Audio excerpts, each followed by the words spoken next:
Continuação do livro A Garota do Lago, de Charlie Donlia. Kelsey Castle, Summit Lake, 10 de março de 2012. Os números vermelhos do despertador digital piscaram de novo, 4h45 da manhã. Após se virar por uma hora, Kelsey enfim se sentou na cama, tirando as pernas debaixo das cobertas até os pés desnudos tocarem o carpete. As mãos tremiam enquanto ela encarava o quarto escuro. Por alguns minutos, permaneceu sentada em silêncio, procurando controlar a respiração e as emoções. Então, cobriu o rosto com as mãos e começou a chorar. Por toda a noite, sua mente trabalhou para encontrar respostas ao motivo pelo qual ela resistiu a um ataque selvagem e sobreviveu, enquanto Becca Exley não teve a mesma sorte. Forçar-se a voltar ao trabalho e, em seguida, vir a Summit Lake para enfrentar a história de Becca pareceu uma traição, por estar usando a garota como meio para reparar seu próprio espírito. No entanto, Kelsey não tinha conhecimento de maneira melhor. Sua reação imediata para a sobrevivência fora se queixar por Perry Courtney lhe dar um mês remunerado fora do trabalho, e se prontificar a atacar como cascável qualquer um que lhe oferecesse compaixão, ou ousava-lhe ter estado na casa de Exley e seguindo os passos de Becca, a perspectiva de Kelsey mudou. Ela tinha sua vida, ela estava viva, saudável e se reestabelecendo. Sentada num quarto escuro de hotel numa cidadezinha nas montanhas de Blue Heath, Kelsey Castle sabia estar sendo chamada. Se não pela própria Becca, então por alguma entidade superior, para descobrir respostas para algo que tinha desconcertado aquela localidade. Respirando fundo, ela saiu da cama e vestiu um jeans e um suéter. Trancou a porta do quarto e pegou a escada vazia para a recepção. Fora do hotel, uma brisa fresca vinda do lago a saudou, trazendo a fragrância da lenha queimada nas lareiras das casas. Ainda não havia nenhum indício do nascer do sol, apenas as lâmpadas de rua ofereciam um brilho amarelado nos cruzamentos. Summit Lake estava pacificadamente silenciosa. Caminhando pela rua principal na direção do lago, Kelsey aspirava o ar limpo da montanha.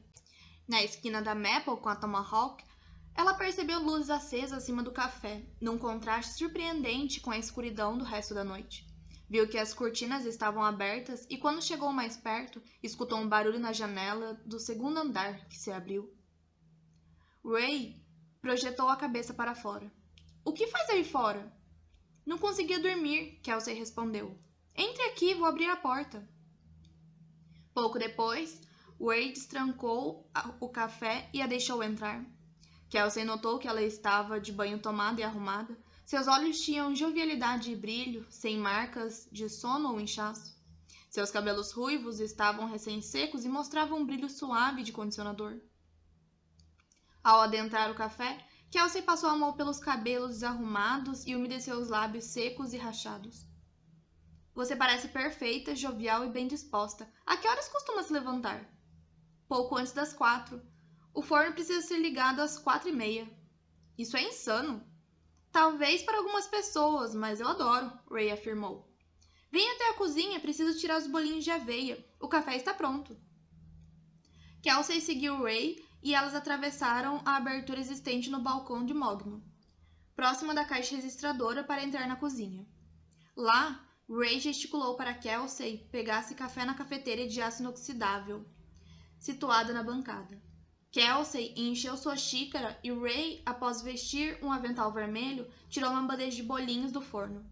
Faltava pouco para as 5, mas Kelsey observava Ray se mover pela cozinha como se fosse meio-dia. — Tomo como um pouco de creme e muito açúcar, Ray disse.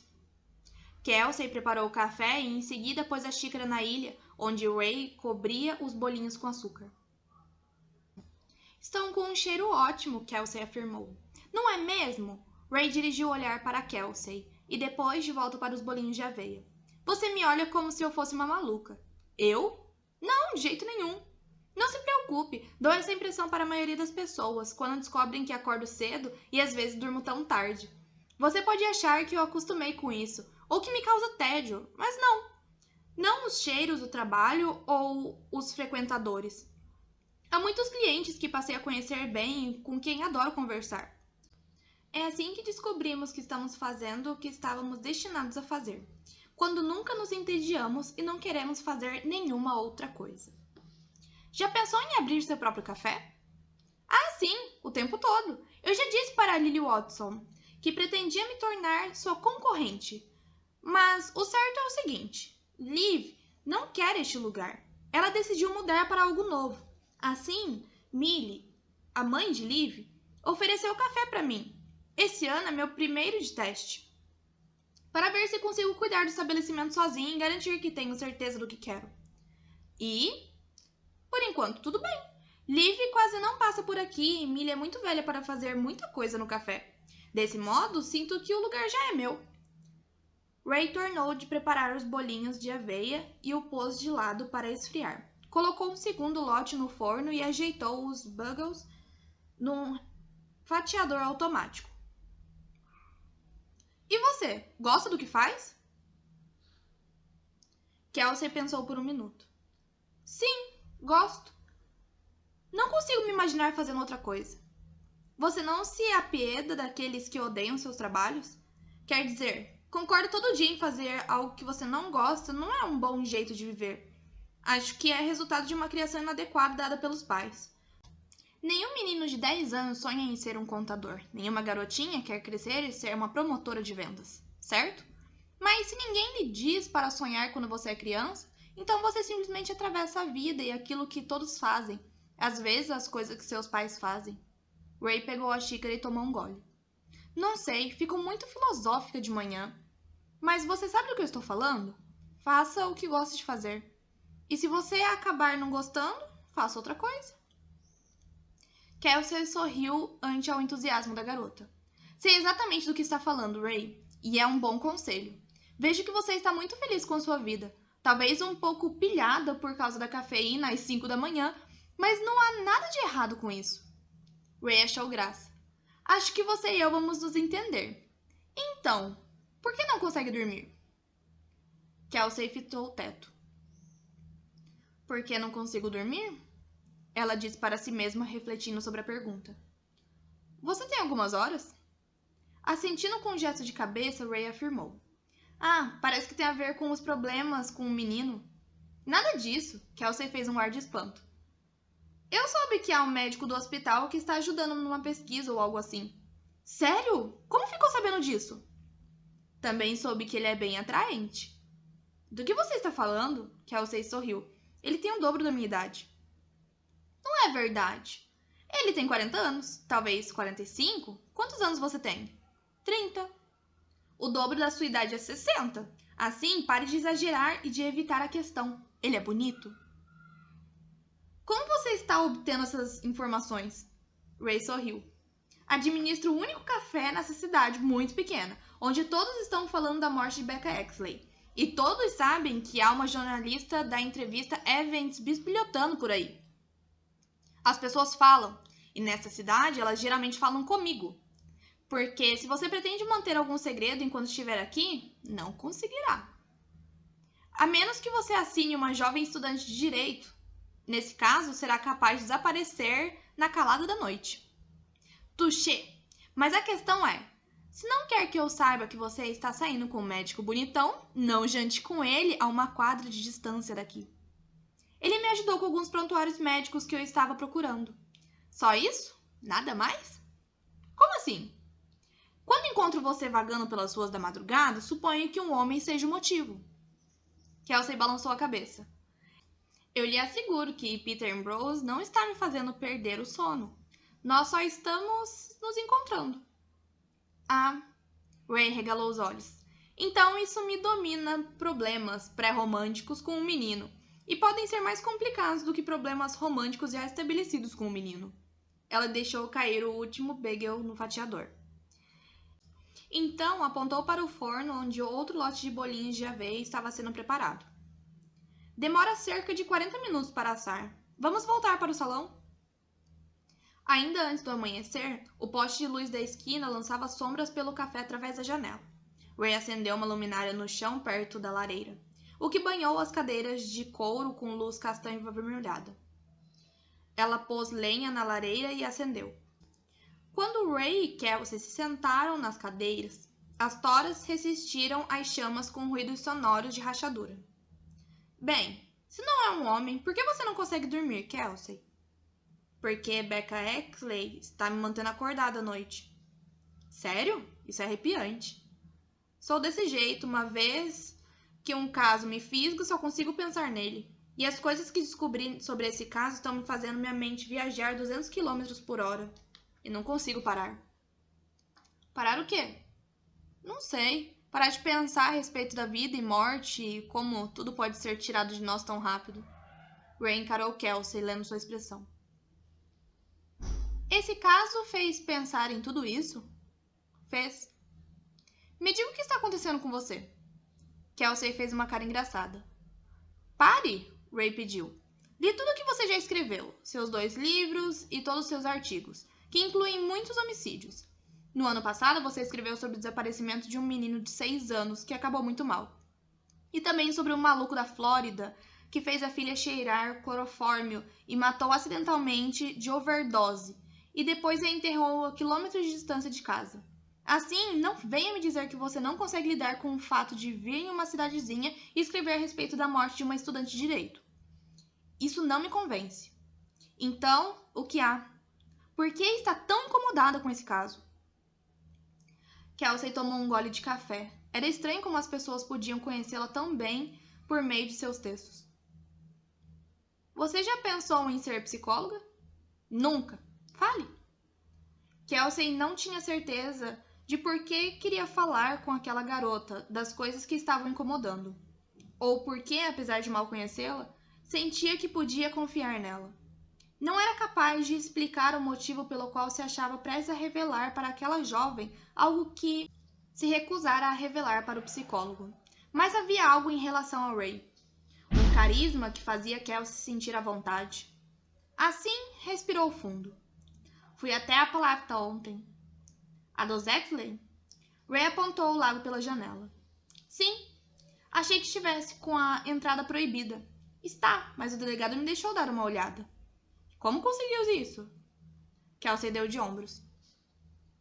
Ele se sente frustrado porque os detetives estaduais assumiram o caso. Não está gostando do rumo que a investigação vem tomando. Assim, até certo ponto, sou o seu jeito particular de conseguir fazer as coisas direito. O que você descobriu? Não sei, nada, eu acho. Mas fiquei onde Becca ficou. Segui as pegadas de uma garota que foi estuprada e depois assassinada. E me peguei pensando que a mesma coisa quase aconteceu comigo. Devagar, Ray projetou o queixo. Ela não precisou fazer outra pergunta ou pressionar mais. Kelsey expeliu o ar aos poucos, de modo vacilante. Esse trabalho teve o propósito de me tirar da redação e me fazer retomar a vida normal após algum tempo de licença. Fui obrigada a tirar essa licença depois de ter sido, sabe, atacada. Como Becca. Meu Deus, Kelsey. Quando? Há algumas semanas. O que aconteceu? Os olhos de Kelsey perderam o brilho por causa das lágrimas, mas ela se recusou a derramá-las pelo rosto. Certa manhã eu estava correndo pelo mesmo caminho de sempre. Usava meus fones de ouvido, mergulhado no meu pequeno mundo sob efeito da endorfina. Ele surgiu da mata, me agarrou, me arrastou do jeito que já tinha descrito antes em meus artigos. Mas, de repente, aquilo estava acontecendo comigo. Inicialmente, fiquei surpresa e confusa. Quando, enfim, decidi, era tarde demais. Lutei por minha vida. Acordei no hospital um dia depois. Por um instante, Ray apenas encarou Kelsey. Não sei o que dizer. Em geral, sou franca e direta, mas não pretendo. Você não tem de me dizer mais nada. Não. Você não arrancou isso de mim. A verdade é que preciso falar a respeito. Na realidade, não falei com ninguém sobre isso, incluindo o psicólogo que me indicaram. Kelsey forçou um sorriso. Você devia se sentir honrada, Ray. É uma confissão de proporções épicas para mim. Ray sorriu. Becca Exley, Universidade George Washington, 14 de março de 2011. 11 meses antes de sua morte. Eles estavam passando o semestre equacionando os horários para descobrir a melhor maneira de se evitarem. De encontros embaraçosos, porém, era difícil de escapar.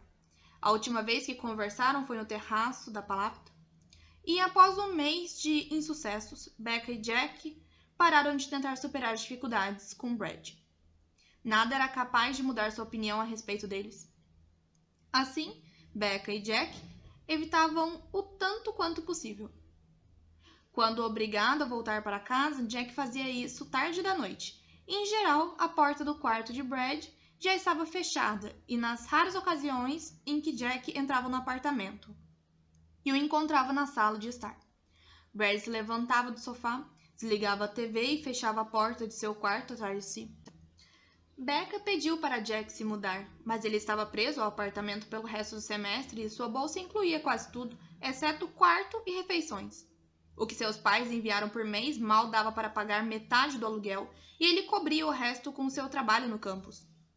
Jack recusou a oferta de ajuda financeira de Becca. Aguentaria mais 2 meses e terminaria o último ano do apartamento. Não foi difícil achar um lugar alternativo para ficar. Gale ficou muito feliz de verdade por eles e não se importava com o fato de Jack passar quase todas as noites no quarto de Becca. E em março, Becca recebeu a carta de aceitação de George Washington. Então, ela e Jack celebraram com um jantar festivo. 2 semanas depois, Gale foi aceita em Stanford e ela e Becca comemoraram com cervejas no Bucks. As duas choraram quando se deram conta de que ficaram muito longe uma da outra. A carta de Harvard para Jack chegou um dia depois e os 3 brindaram no apartamento de Becca, onde colocaram as cartas de aceitação uma ao lado da outra e brindaram ao que tinham pela frente. Jack se sentiu apreensivo durante essas celebrações, mas camuflou a apresentação com sorrisos e bravatas. Ele tomou conhecimento quando a primavera começou na costa leste e surpreendeu-se por ter demorado tanto. Esperara por aquilo em seu torno de recesso de Natal e nem mesmo a dissolução da maior amizade que já tivera conseguiu distrair o seu radar interno que estava por vir. Ninguém soube como vazou, quem vazou ou de que maneira chegou àqueles que não deveriam ter descoberto. No entanto, Jack não precisava de um artigo no jornal ou de um blogueiro do campus detalhado o acontecimento que provocaram a suspeita de Milford Morton. O que era destinado para 4 se espalhara por algumas pessoas de Brad esperava impressionar, e elas espalharam para mais algumas e mais algumas depois, até que no fim, 74 dos 122 alunos dos últimos anos do curso de Direito Comercial de Milford Morton tinham uma cópia do exame roubado. Uma investigação foi realizada e os detalhes descobertos se espalharam pelo campus.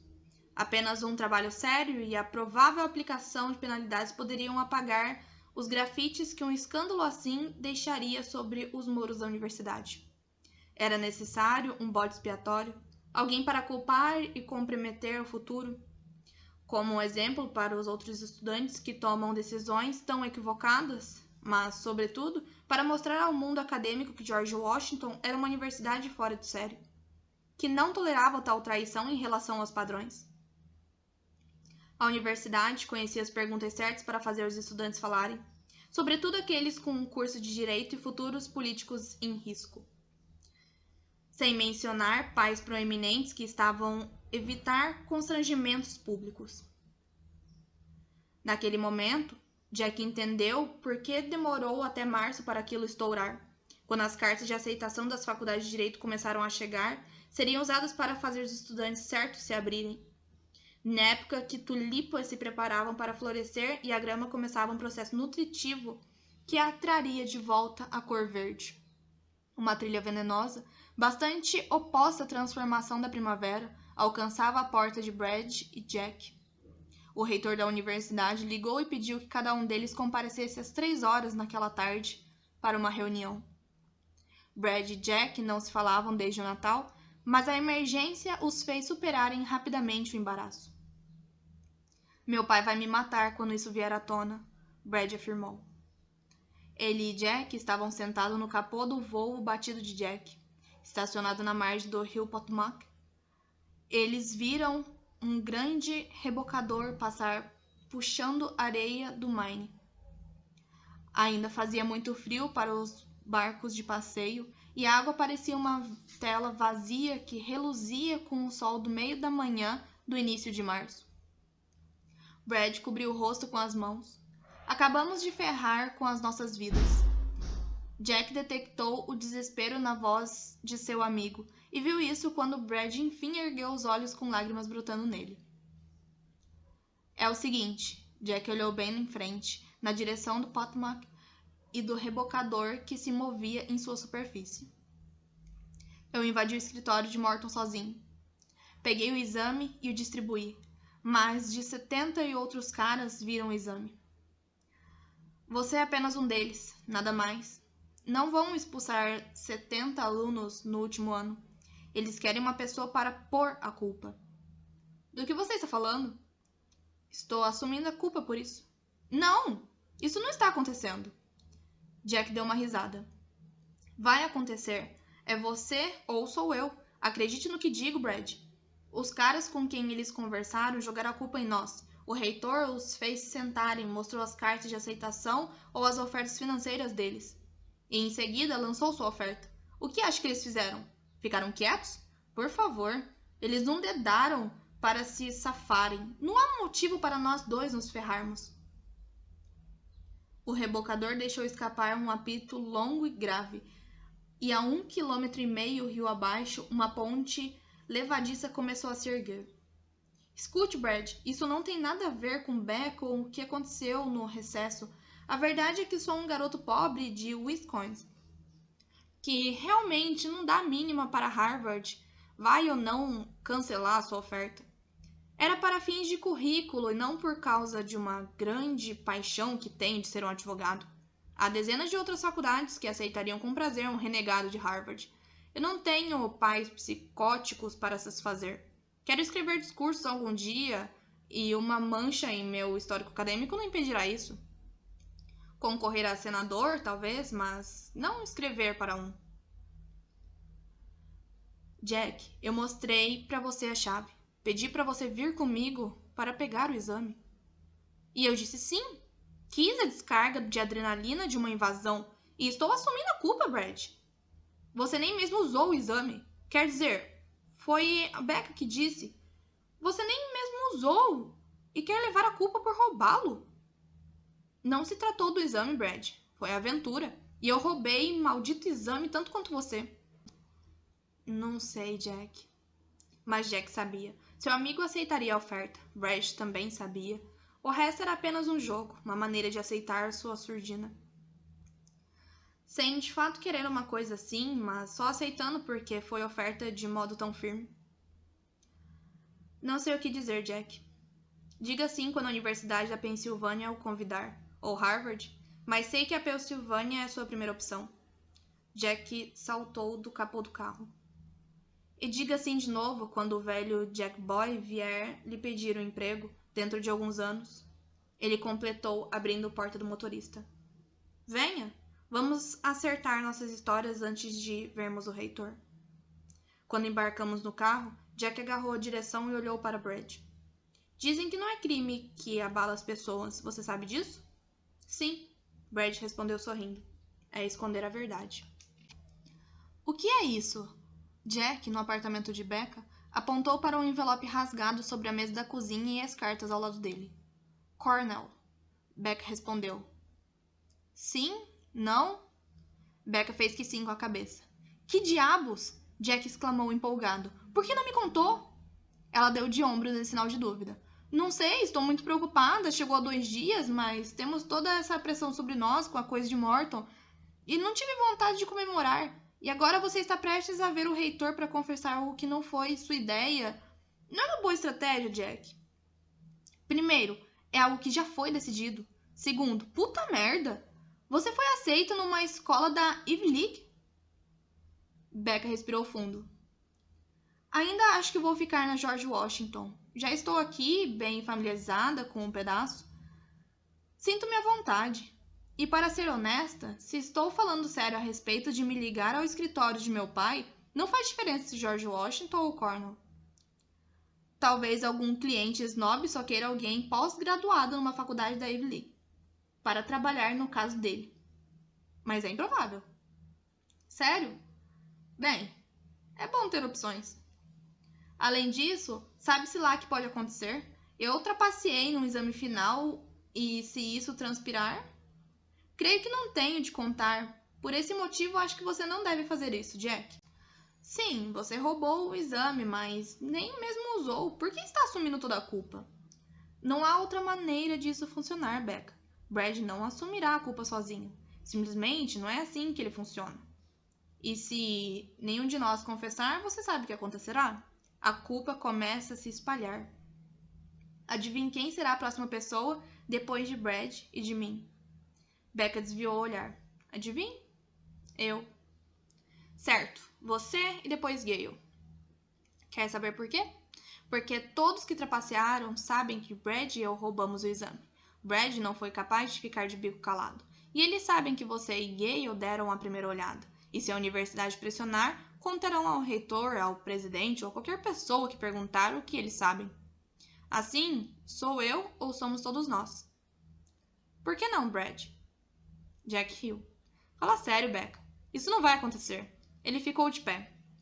Tenho uma conversa com o reitor às 3. Assim, preciso ir. Parabéns por Cornell. Becca ficou de pé e passou o braço pela cintura de Jack, pondo a cabeça em seu ombro. Boa sorte. Ele beijou-lhe a testa. Me conte quando as coisas boas acontecerem para você de agora em diante, certo? Becca assentiu com um gesto de cabeça, chorando em silêncio sobre o peito dele. Kelsey Castle, Summit Lake, 11 de março de 2012, dia 7. Naquela semana passada, em Summit Lake, curiosa com a história que perseguia e cativava a garota que foi morta, Kelsey encontrou um oásis para seu próprio problema. No entanto, desde a visita à propriedade dos Exley, uma espiral repetitiva de lembranças vagas e imagens confusas de manhã em que fora atacada a cercava. Do homem que ela não conseguia reconhecer, um rosto mascarado que não era capaz de identificar. No último mês, Kelsey passou muitas horas tentando evocar com mais nitidez essas lembranças, arranjando-as em ordem cronológica e trabalhando para reconstituir os acontecimentos daquele dia.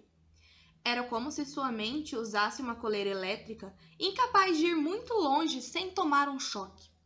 Kelsey chegava até um ponto específico de sua memória, mas sem conseguir ir além. Em parte, Kelsey não queria ir além. Não desejava ver os detalhes daquela manhã, nem reviver o horror. Por um lado, ela acreditava que seria capaz de enterrar aquelas lembranças, esperando que elas se decompusessem.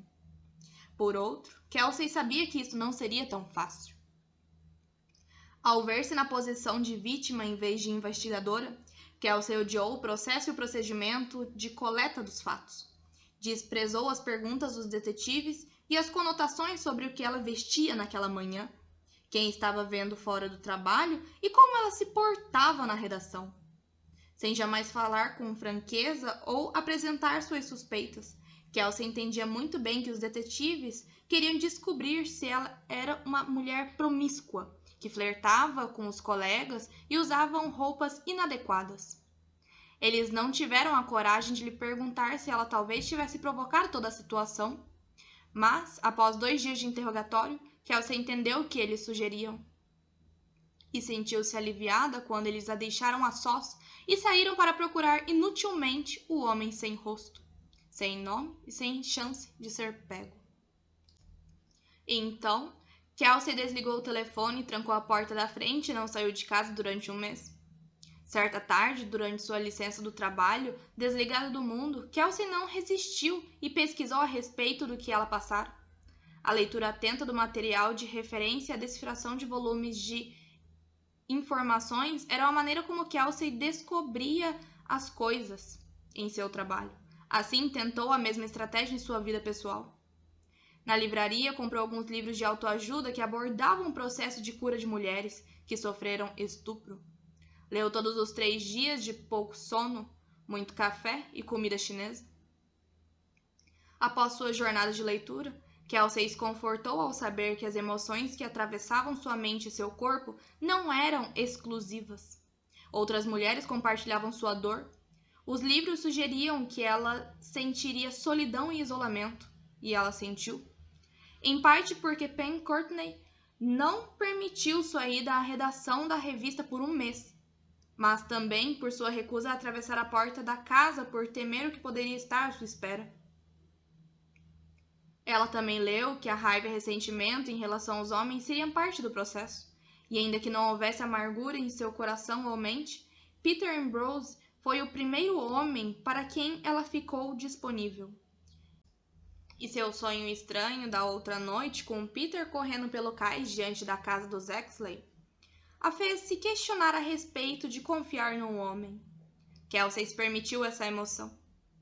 As noites seriam especialmente difíceis, os livros lhe disseram. Seus pesadelos confirmavam isso. No entanto, ela se orgulhava do fato de que, quando não estava dormindo, as horas sombrias da noite eram seus momentos preferidos. Era quando Kelsey assistia a filmes antigos e terminava os romances que estavam lendo. Naquela hora, ela sabia que o resto do mundo dormia e só então se sentia à vontade, relaxando, sabendo que não estava perdendo nada. Kelsey teria medo? Os livros lhe disseram, e talvez levasse meses ou até mais tempo para caminhar pela calçada, andar de carro ou correr pelas ruas. Para algumas mulheres, essas coisas nunca mais seriam possíveis de novo. E aquilo era verdade. Ela sentia medo, não podia negar. No entanto, correr era sua paixão, momento particular, quando revisava casos e artigos em sua mente. Quando ficava obcecada por um artigo, o isolamento da corrida permitia que Kelsey ordenasse seus pensamentos. E quando ela se sentia subjugada ou muito próxima de uma história, os quilômetros eram vencidos, fugindo de todos aqueles pensamentos que atravessavam sua mente. Ela os apagava por 1 ou 2 horas e voltava revigorada. Nas semanas seguintes ao estupro, porém, a ideia de correr em qualquer lugar, quanto mais no bosque onde o ataque aconteceu, era inconcebível. No entanto, ali em Summit Lake, Kelsey tomou uma decisão.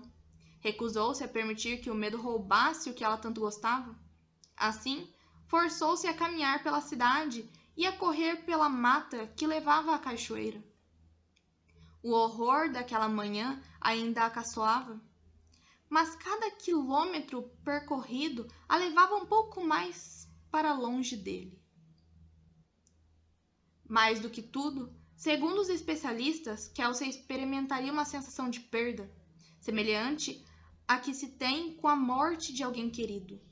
E isso era fundamental para o renascimento que ela precisaria experimentar para se curar completamente.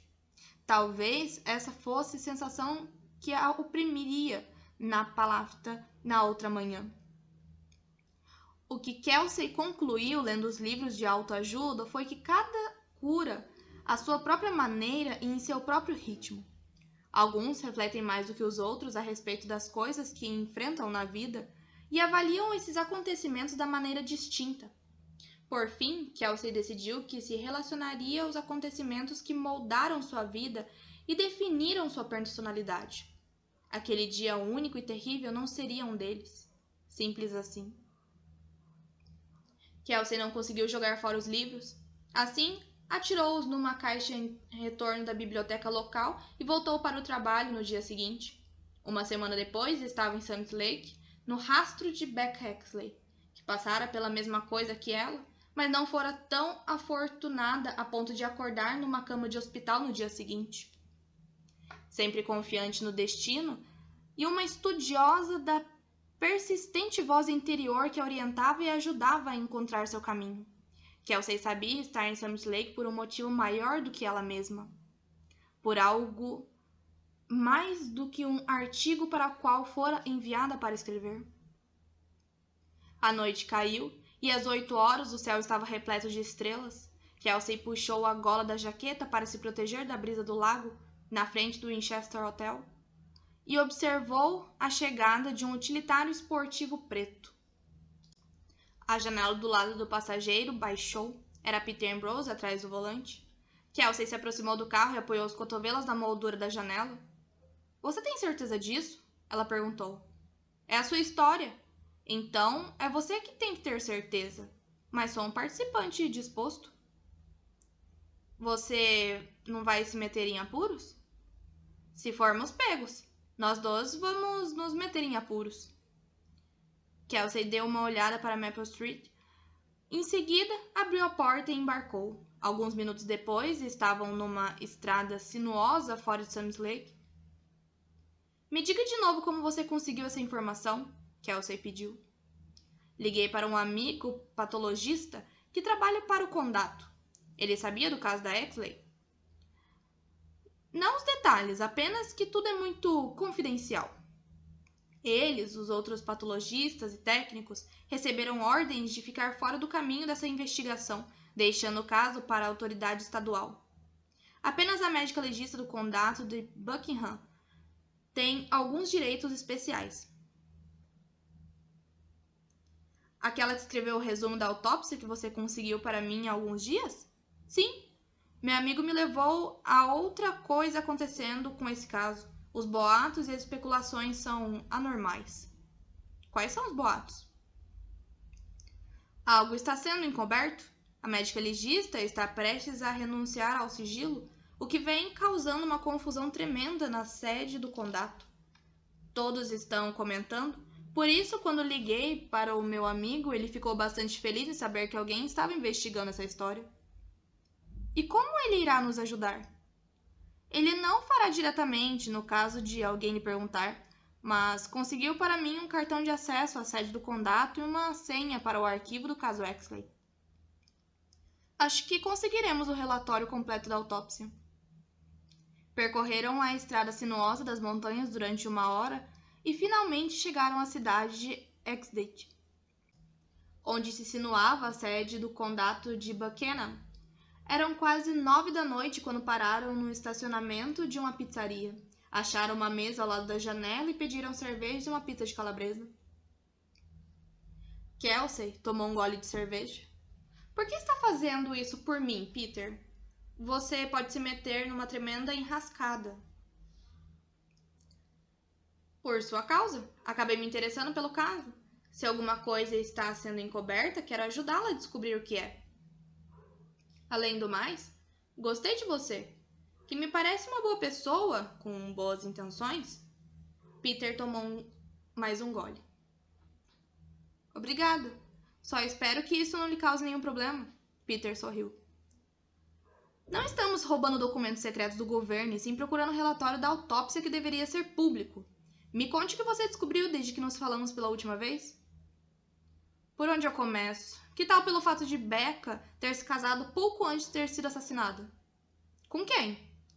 Estou trabalhando nisso. Você não sabe? Ainda não. Não há um certidão de casamento? Não consegui achar. Não faz sentido, mas tenho confiança total em minha fonte. A garçonete trouxe uma pizza e pôs uma fatia no prato de cada um. Minha teoria é que Becca fugiu para se casar e foi assassinada antes de registrar a certidão de casamento. Portanto, não deixando registro. Não deixando registro, mas deixando um suspeito? Pois é, se eu conseguir descobrir com quem ela se casou, Kelsey comeu um pedaço de pizza. Além disso, Becca mantinha um diário, no qual ela escreveu no dia em que foi morta. Ou pelo menos leu. Não menciona o nome do rapaz com quem ela casou? Imagino que sim. Mas ninguém parece saber onde está o diário. Kelsey limpou a boca com um guardanapo de papel. Becca foi vista com o diário 2 horas antes de ser morta, quando estudava no café local. No entanto, não há registro de um diário catalogado na lista de provas. E quando tive a oportunidade de bisbilhotar a casa dos Exley, não vi nenhum sinal dele. Então, onde ele está? Kelsey deu de ombros. Alguém está com o diário. Ou as autoridades estaduais o encontraram e o deixaram fora da lista de provas, ou quem a matou pegou o diário porque sabia o quão comprometedor ele seria. Se a polícia achou esse diário, por que decidiu escondê-lo? Não sei. Talvez pelo mesmo motivo pelo qual estamos prestes a xeretar a sede do condado, procurando um relatório da autópsia que não vão publicar. O que o seu chefe diz sobre tudo isso? Ele está interessado, mas nem um pouco empolgado com minha abordagem. Achei que você disse que é exatamente o que a sua revista publica. Ele não deveria estar babando por causa de um homicídio com possíveis encobrimentos da verdade?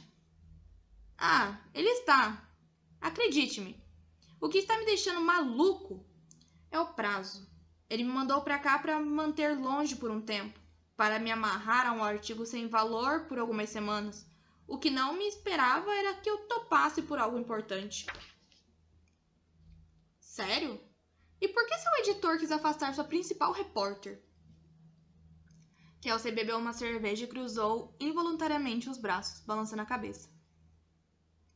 É uma história para outra hora.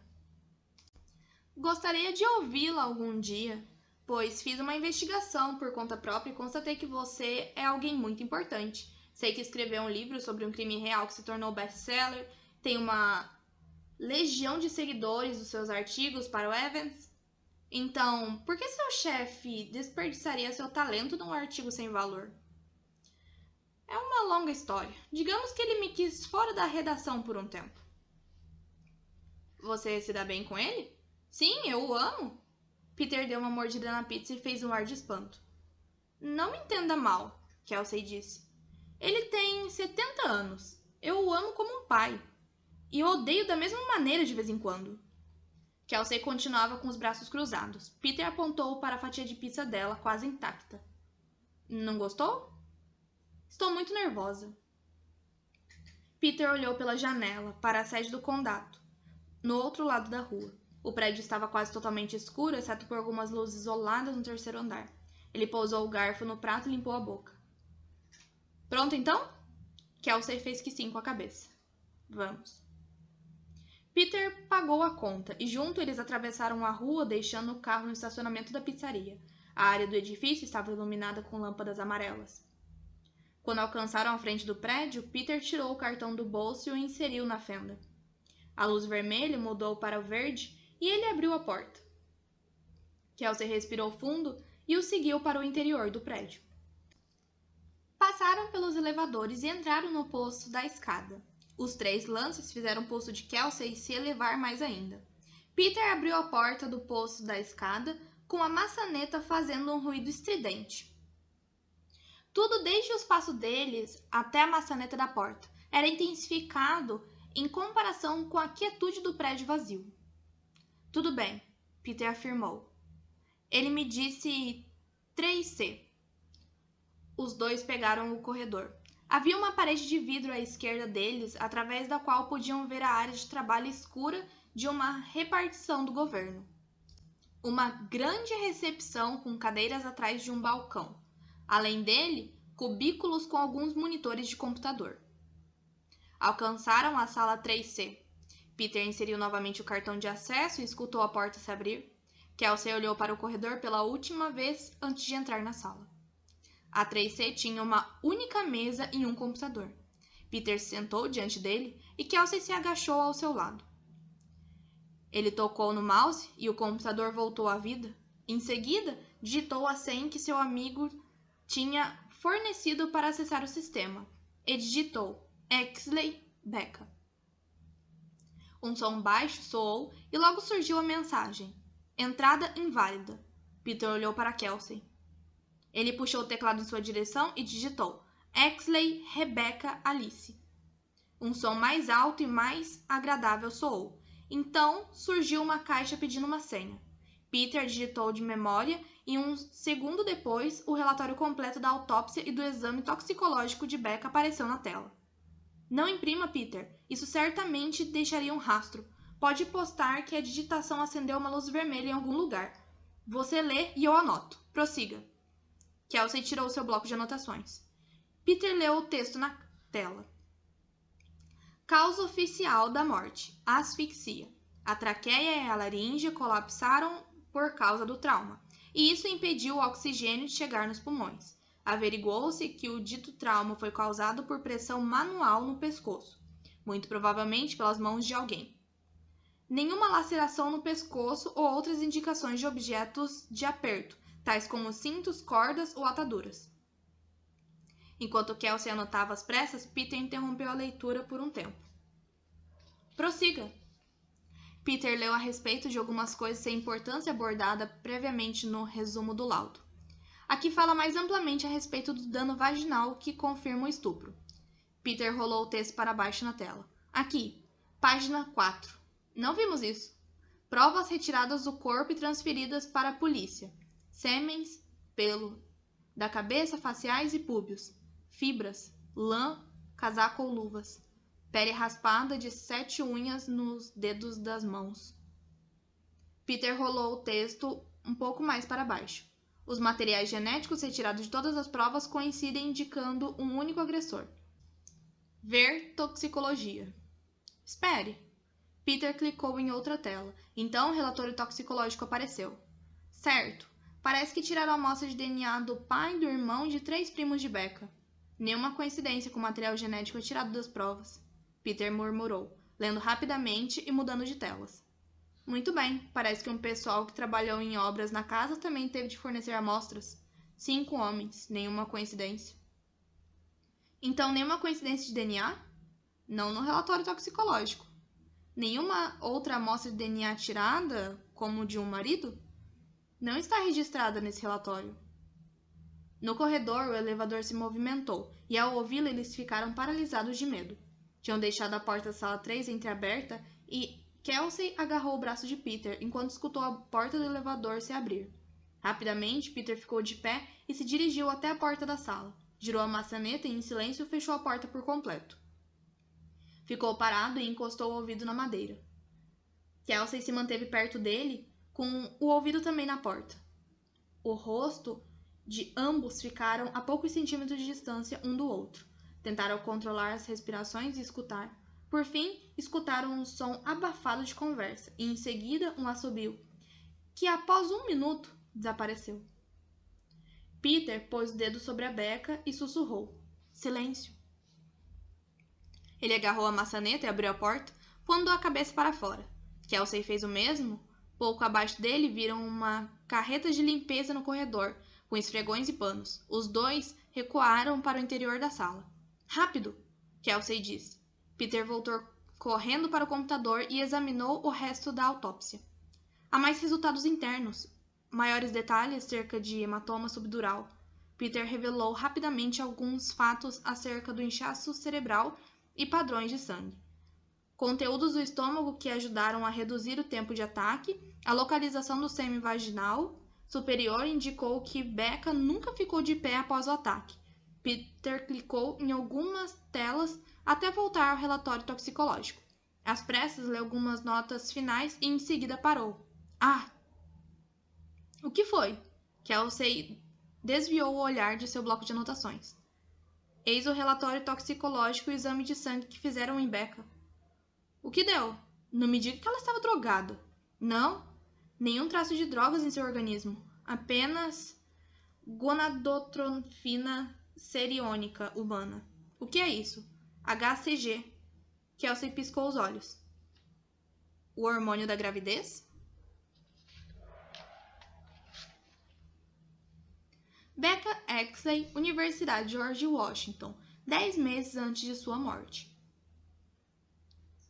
Todos da turma de Milford Morton foram solicitados a refazer o exame. A decisão gerou protestos de estudantes inocentes e alguns dos mais inconformados tiveram permissão de se livrar em silêncio.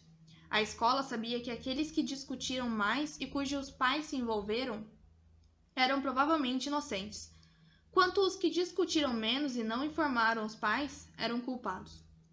Jack recebeu nota 0 e não teve permissão de refazer o exame. Essa também foi uma decisão estratégica da direção da escola, pois uma análise detalhada do histórico acadêmico de Jack revelou que ele cursou mais critérios que o necessário durante o primeiro e o segundo ano, e uma nota 0 em Direito Comercial de Milford Morton ainda o deixaria com os requisitos necessários para a graduação. Porém, a nota 0 mancharia seu histórico acadêmico e reduziria a média geral de suas notas, o que talvez afetasse sua vida após a graduação. Sobretudo, revelaria uma punição evidente, mas permitindo que a universidade graduasse um estudante de baixa renda e evitasse a atenção indesejável de grupos que reagiriam e atacariam de maneira pública se o garoto pobre de Wisconsin tivesse sido expulso da faculdade meses antes da graduação, quando todos sabiam que a maioria dos estudantes trapaceavam nos exames. Jack não tinha certeza do que aquilo acarretaria em relação à sua carta de aceitação de Harvard. No primeiro ou segundo dia depois do veredito, ele decidiu não examinar a questão. 3 semanas depois da conversa com o reitor, Jack deixou a biblioteca e foi para casa. No começo da noite, e encontrou Brad à mesa da cozinha, com o envelope rasgado à sua frente, junto com uma carta dobrada. Jack desacelerou quando entrou no apartamento. Pela expressão de Brad, soube que aquilo significaria, mas teve de perguntar. Então? Brad deu um sorriso falso. Rejeitado. Disse numa voz estranha, cujo propósito era ocultar sua tristeza, mas conseguiu o efeito contrário. Exatamente como tudo o mais em minha vida. Merda. Pensilvânia? Brad fez que sim com a cabeça. Foda-se! Você vai conseguir ser aceito em outras, Brad. Brad ficou de pé com os lábios contraídos. Não, Jack Boy. Era a última. Todas as faculdades de Ivy League me rejeitaram. Ele revelou, arregalando os olhos com excitação simulada. Ah, mas consegui ser aceito pela Universidade de Maryland. Mal posso esperar pela expressão de satisfação do meu pai. Ele ficará muito orgulhoso de seu garoto educado pelo Estado. Serei uma grande atração em todas as suas festas repletas de celebridades, como o mundo jurídico, com todos os seus malditos amigos juízes. Todos passaram? Jack perguntou baixinho. É um dia de orgulho na família Reynolds. Por que você não me contou? Você estava um pouco fora de alcance, Jack. Você e Becca. Jack não respondeu àquele comentário. Nem mencionou que aguentar firme aquela pequena aventura deles muito provavelmente lhe custaria seu ingresso para Harvard. Em vez disso, sugeriu. Então, espere um ano. Ache um estágio? As palavras de Jack permaneceram no ar, intactas e desapercebidas. Achei que a Universidade de Maryland tinha um bom curso, por isso você se candidatou. Só me candidatei porque meu orientador me obrigou. Brad deslizou o braço pela alça da mochila. Em seguida, olhou para Jack. Na realidade, é uma escola de merda que vai provocar um maldito ataque cardíaco em meu pai se vai decidir cursá-la. Jack viu Brad sair devagar pela porta sem fechá-la. Escutou os passos dele descerem mecanicamente os degraus da escada. Jack pegou seu celular e ligou para Becca. Oi, problemas importantes aqui. O que houve? Becca quis saber. Brad foi rejeitado por todas as faculdades de direito em que se candidatou, exceto Maryland. Nunca contou para ninguém, a não ser que você ou Gale soubessem. Ele não fala comigo há 2 meses, Jack. Tenho certeza de que Gale também não sabe de nada. Todas as faculdades? Todas as da Ivy League. E estávamos todos comemorando as nossas aceitações. Brad não pareceu se importar com o fato que minha aceitação em Harvard na certa será cancelada, mas de qualquer jeito, alguém precisava conversar com ele, que está bem confuso. Estou indo. Ele saiu. Aonde ele foi? Não faço a mínima ideia, pegou a mochila e caiu fora. Vou ligar para o celular dele, Becca disse. E se Brad não quiser conversar comigo, vou pedir para Gale ligar. Me avise. Gale e Becca se sentaram em um lado da mesa e Jack no outro. Hambúrgueres e refrigerantes cobriam o tampo. Era uma reunião estratégica sobre como ajudar seu amigo, que eles tinham certeza sentia que o mundo desabava sobre sua cabeça. Acho que devemos ir ao apartamento de vocês e esperar por ele, Gale sugeriu. Brad tem de voltar para casa alguma hora. 00:00, 2 da manhã, não importa. Vamos ficar acordados e esperar por ele. Brad não vai gostar da tocaia. Ele tem falado com você ultimamente, Gale? Jack perguntou. Sim? Não filtra suas ligações como faz com Becca e comigo? Gale sorriu. Ele não está zangado comigo, até hoje. Toda vez que liguei para Brad, ele atendeu. Ele tem estado um pouco distante nos últimos tempos e creio que tem a ver com... Vocês sabem, não? Mas nesse momento, sei que é porque ele estava suportando peso sem falar com ninguém. Gale tomou um gole de seu refrigerante. Achei que ele tivesse em contato na Universidade da Pensilvânia por meio de seu pai ou de outra pessoa. Lembro-me de ele dizer algo assim. Jack balançou a cabeça. Pelo visto, não funcionou. Tente entrar em contato com ele de novo, Becca pediu. Mandei 3 mensagens na última hora. Brad sabe que estou procurando. Certo, Becca disse. Então vamos esperar no apartamento. E depois? Depois vamos pôr todas as cartas na mesa. Gale ergueu as mãos. Isso é muito absurdo. Há alguns meses éramos todos bons amigos. Agora ninguém fala um com o outro. Nem tudo é nossa culpa. Beck franziu a testa. Não, Jack concordou. Mas uma parte é sim. E Gale tem razão. Temos de abrir o jogo, falar a respeito de tudo. Depois precisamos apoiar Brad, que acha que sua vida simplesmente acabou. E a maior parte disso é a responsabilidade do seu maldito pai, que põe uma pressão insuportável sobre ele. E é muito louco o fato de Brad odiá-lo no momento e no seguinte não ser capaz de aguentar a ideia de desapontá-lo. Deu de ombros. Tanto faz. Vamos esperá-lo no apartamento. Eles pagaram a conta e deixaram o restaurante. Era uma noite fria de abril, com os ventos vindo de Potomac trazendo o cheiro de salmão e caranguejos. O celular de Jack vibrou em seu bolso com a chegada de uma mensagem de texto. Ele estava no pé da escada de seu prédio. As garotas começaram a subir os degraus, enquanto Jack tirava o celular do bolso. A mensagem era de Brad. Você a tirou de mim, Jack, mas acho que ela realmente nunca foi minha. É uma mensagem de Brad? Becca perguntou do alto da escada. Jack hesitou por um instante e em seguida fez um gesto negativo com a cabeça. Não, é de um professor a respeito de uma dissertação. Enquanto as garotas permaneciam no alto da escada, Jack tornou a ler a mensagem. Elas ficaram impacientes. Ei, Jack Boy! Gale se achava no patamar da escada em frente ao apartamento dele. Vamos, está frio aqui! Jack olhou para o texto uma última vez, lendo-o antes de pôr o celular no bolso. Queria responder ao amigo. Algo que reconhecesse a dor de Brad ou que admitisse sua suposta traição. Lentamente, subiu os degraus, pensando no que dizer, enfiou a chave na fechadura e abriu a porta. Nesse momento, uma série fragmentada de imagens varreu sua mente como um videoclipe de branco e preto, com pequenas partes estáticas. A expressão de Brad mais cedo, quando ele deixou o apartamento. A carta de rejeição sobre a mesa, suas palavras. Rejeitado. Exatamente como tudo mais na minha vida. Antes de a porta se abrir por completo, Jack sabia que havia do outro lado. Uma mensagem de resposta ao amigo não seria possível.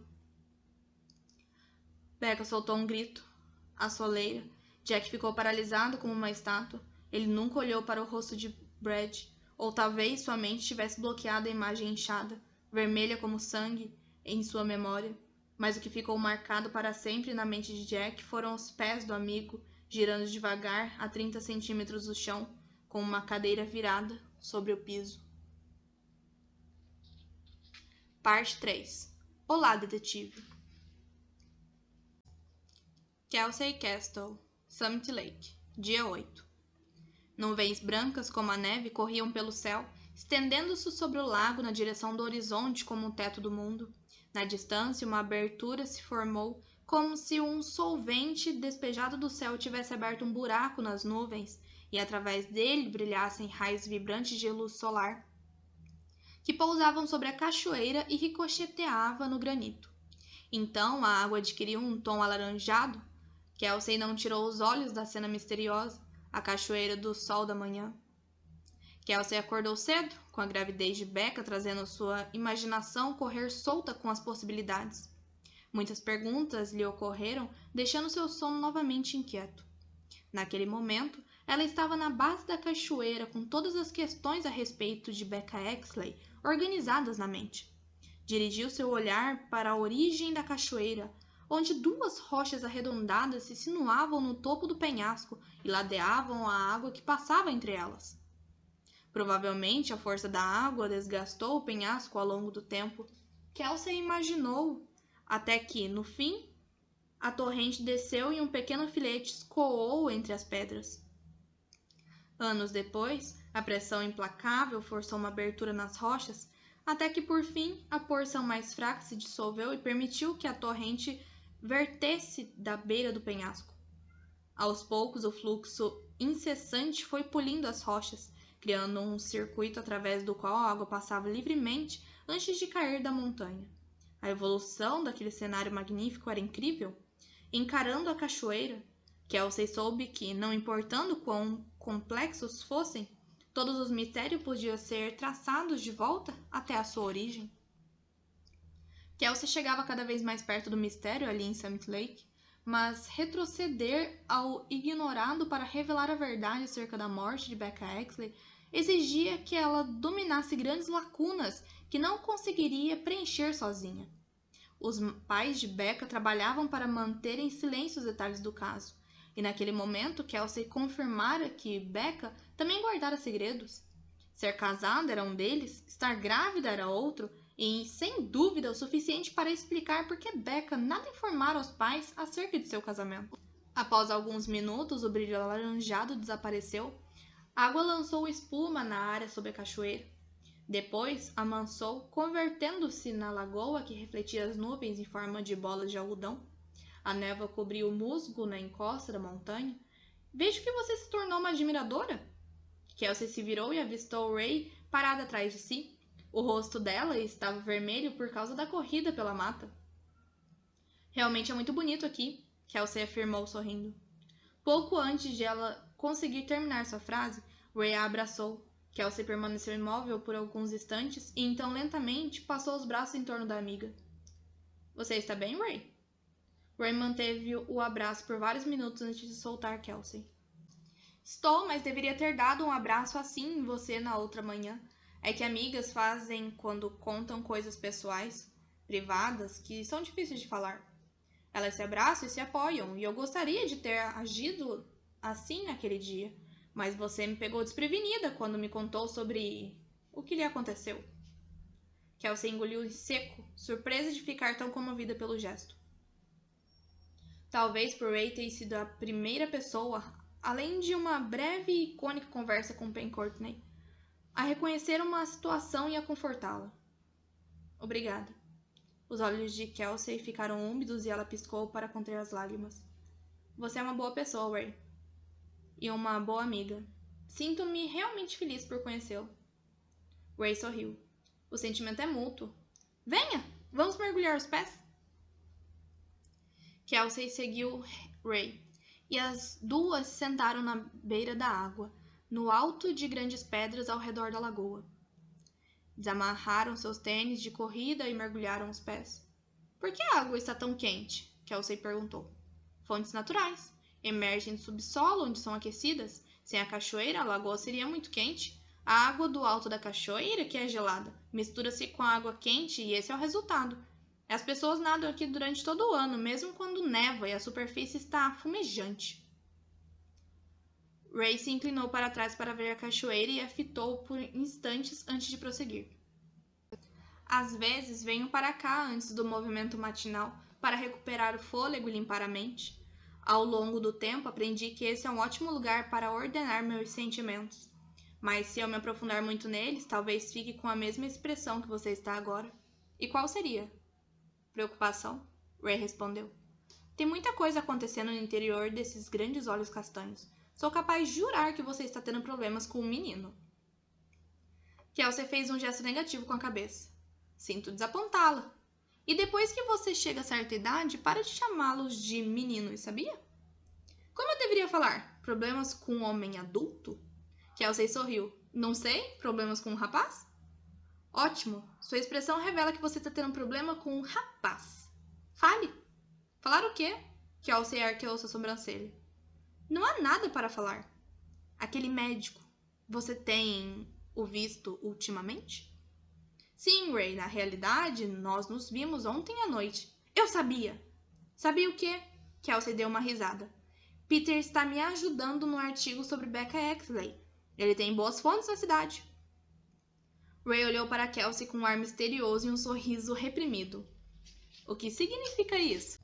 Você acha que sou apenas uma garota que chama homens de meninos e acorda antes do amanhecer para assar bolinhos de aveia, mas sou muito intuitiva.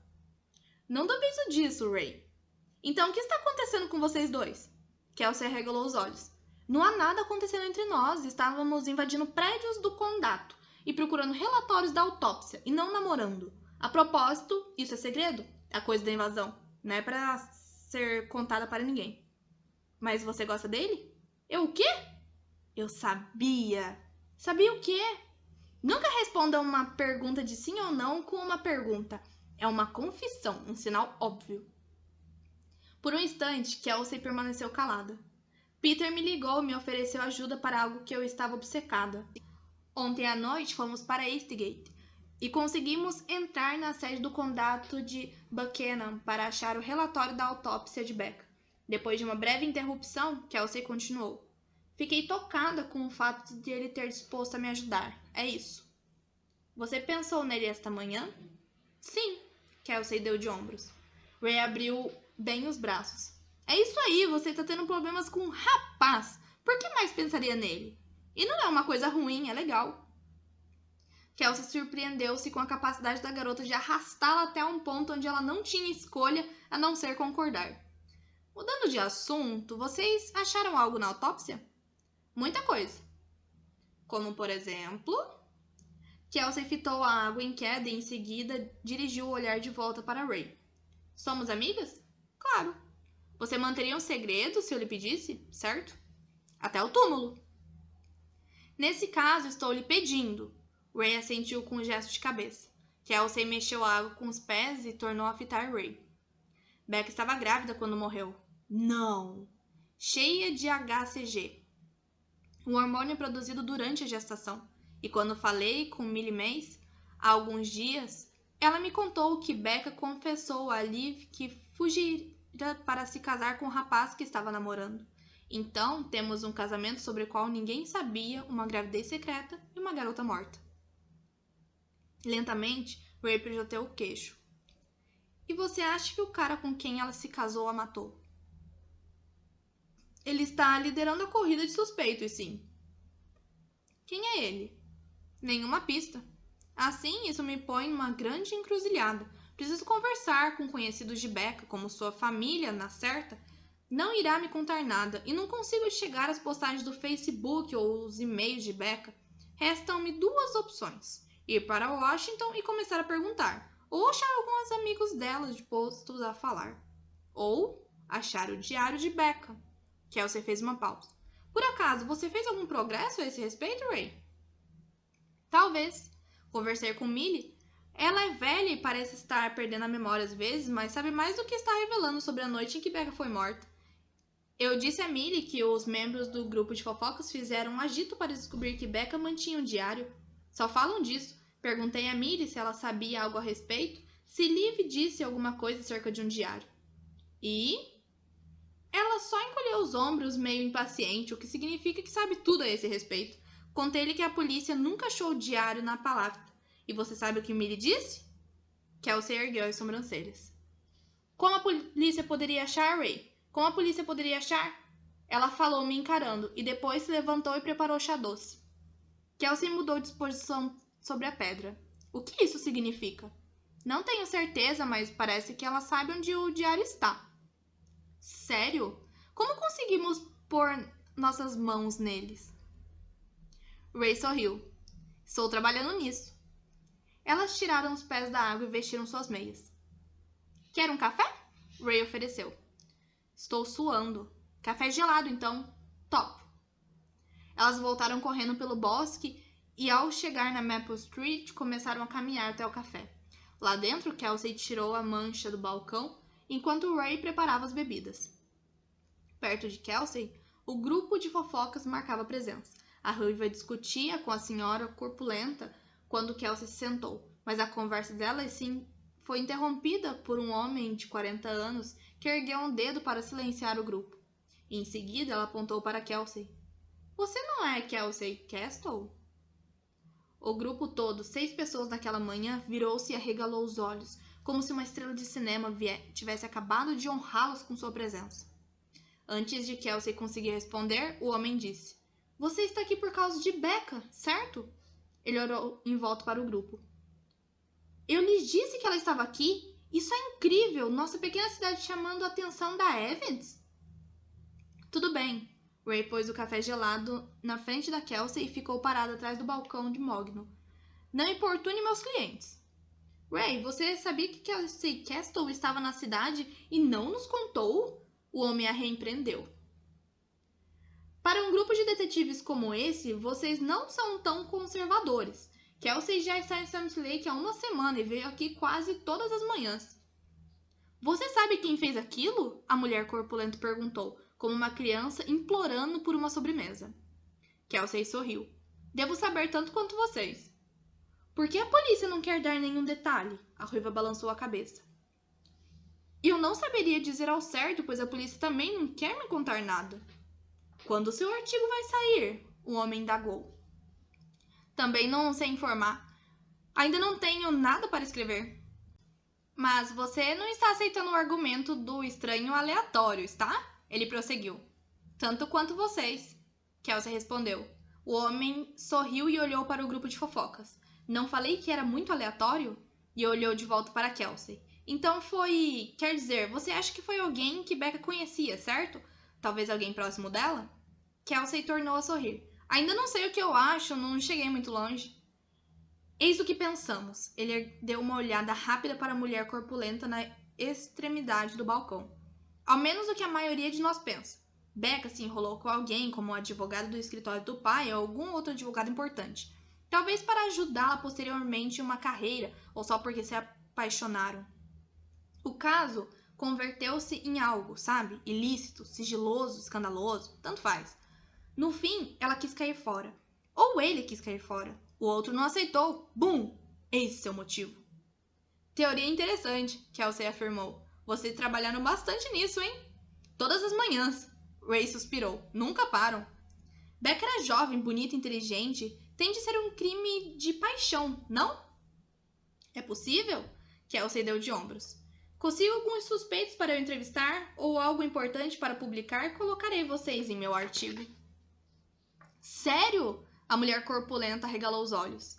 Você contou para ela sobre o diário, Ray? O homem alisou seu cavanhaque e sorriu como se guardasse um segredo. Não comentei com Kelsey nenhuma de suas teorias. Ela é muito boa no que faz. Não precisa de informações do grupo de fofocas. Não é uma teoria, ele disse para Kelsey. Ouvi isso de mais de uma pessoa. Beckham tinha um diário. Aposto que a polícia está com ele. Deve ser por isso que nada comenta a respeito do caso. Está investigando cada pessoa do diário até descobrir algo de valor. Mas não quer que ninguém saiba como ela está fazendo. Não quer assustar nenhum dos suspeitos. Certo, Ray interveio. Continuem trabalhando. Acho que vocês estão quase lá. Vamos beber nosso café junto à lareira. Prazer em conhecê-los, Kelsey se despediu. Se você precisar de alguma declaração, é só pedir. Você pode mencionar qualquer um de nós, a mulher corpulenta disse. Obrigada. E Kelsey se retirou com Ray para as cadeiras de couro perto da lareira. Desculpe por isso. É que tenho escutado todos os dias nas últimas semanas. As teorias ficaram cada vez mais estranhas e mudam completamente com base no que sai no jornal a cada manhã. Adoro isso, Ray. Um grupo de teóricos da conspiração. Ray deu uma risada. Isso é Summit Lake. Antes de fofocarem a respeito de Becca, o assunto era a água estar contaminada e todo funcionário do governo saber disso, mas não querer gastar dinheiro para reparar o problema. Câncer, encobrimento da verdade e ações judiciais. Sempre alguma coisa. Mexericos matinais em cafeterias de todo mundo, certo? Kelsey tomou um gole do café e abaixou a voz. Eles sabem mesmo algo a respeito do diário. Estou chocada, eles descobriram algo útil. E se um grupo de fofocas está perto, a polícia está ainda mais perto. Precisamos de um plano para achar o diário de Becca antes que alguém ache. Ray sorriu. Já lhe disse, estou trabalhando nisso.